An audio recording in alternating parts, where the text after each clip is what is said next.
got what you were after, so pay up. You're crying in the rain, Pally.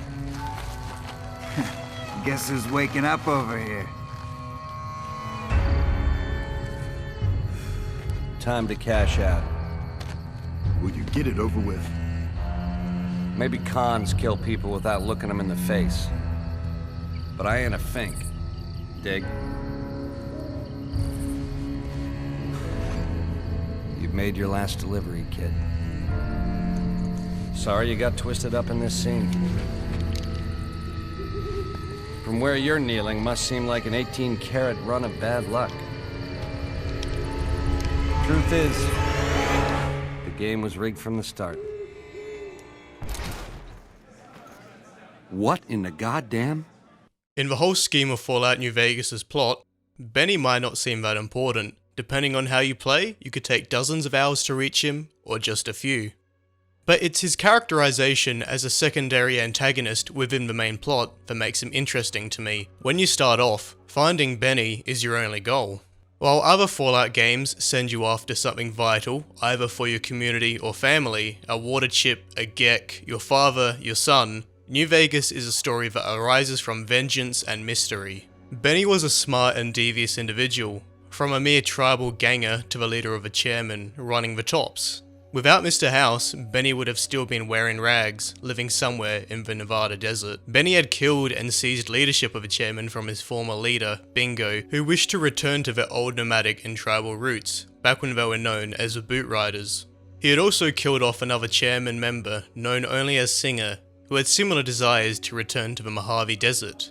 Benny was cold and unforgiving in his ambition to maintain his power over the chairman and to extend it over New Vegas completely. And in such a harsh world as Fallout's, it's hard to blame someone for wanting to hold on to the good life by any means necessary. Despite his wealth and power, Benny wanted more.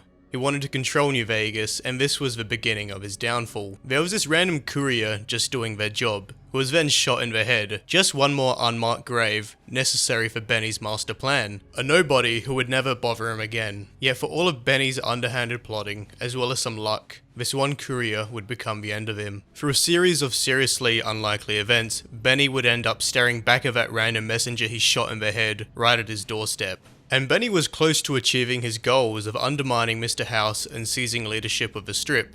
Yet through no real fault of his own, his time had come. Although the tenacity of a courier is legendary, it's not the focus of this story. It simply aids to tell that although Benny dreamed big, he was still just a minor player in New Vegas. Yet he serves as a great segue to lead the player into the larger plot of New Vegas. His experience with Jessup and McMurphy highlights that Benny does take the whole acting slick approach seriously, as he chose to give a speech before shooting the courier, while McMurphy wanted to make it quick. It's evident that they didn't like him at all. Jessup hands a courier Benny's lighter, telling him to shove it up Benny's ass when he finds him. Even as a former tribal himself, Benny just doesn't gel well with others because of his overly slick attitude. Yet as his personality, it does well, as it's derived from a real-life Vegas mobster, Bugsy Siegel, who Benny looked like, dressed like, and evidently behaved like. I really like that despite the fact that if you fought or aligned with Mr. House, Yes Man, the NCR, or Legion, Benny was there first, as both an introduction to the backstabbing lifestyle of New Vegas, and as a send-off from the simple story of revenge, leading you into a deep and complex struggle which would decide the fate of an entire city. And I like that through the Yes Man route, you can even put Benny's plans back into motion and aim for an independent Vegas under yourself, whether for similar reasons to his or your own.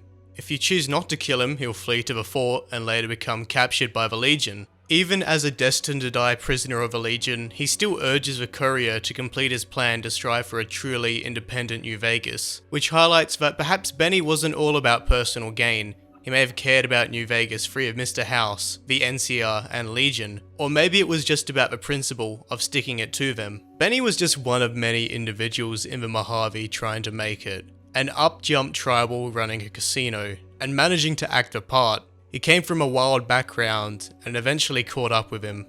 Be sure to leave a comment down below what you thought and leave a like if you enjoyed. If you haven't yet, I recommend subscribing to the channel and clicking the bell to see when similar content is released. You can keep in touch with me through Discord and Twitter, links down below. I'm Al, and as always, thanks for watching.